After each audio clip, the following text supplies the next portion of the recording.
साजिद शहर में पढ़ लिख कर वापस लौटा था। अब वह लड़का नहीं रहा था। चेहरे पर सुकून था मगर आंखों में अधूरापन। गांव में कदम रखते ही किसी बूढ़ी औरत ने फुसफुसाकर कहा, अमीन का बेटा आ गया। साजिद समझ गया, उसका बाप आज भी लोगों के जहन में जिंदा है। पहली रात साजिद को नींद नहीं आई। आधी रात उसे लगा जैसे कोई उसका नाम पुकार रहा हो।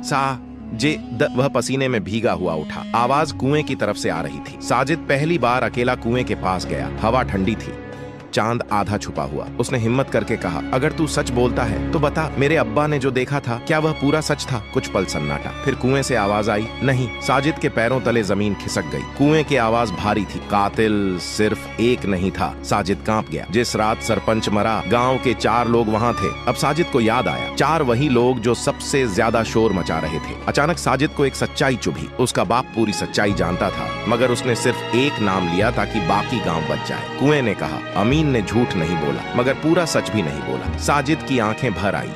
अगली सुबह गांव में खबर फैली, 4 में से एक आदमी कुएं में गिरा हुआ मिला, जिंदा मगर गूंगा। उसकी आंखों में वही डर था जो अमीन की आंखों में उस रात था। अब साजिद के सामने वही सवाल था जो कभी उसके बाप के सामने था, सच बोले या गांव बचाए। उसने कुएं से कहा, अगर मैंने चुप्पी चुनी तो क्या मैं भी कातिल बन जाऊंगा?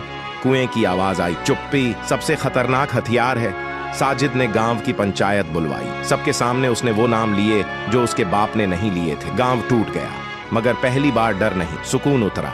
रात को साजिद फिर कुएं के पास गया। उसने कहा, अब्बा मैंने वह कर दिया जो आप नहीं कर पाए। कुएं से कोई आवाज नहीं आई, बस पानी की पहली बूंद टपकी। उस रात कुएं से पानी की पहली बूंद टपकी थी और उसी रात नूरपुर में पहली बार कोई चैन से सोया नहीं। साजिद पंचायत के बाद अपने घर लौटा। घर वही था मगर दीवारें अजनबी लग रही थीं।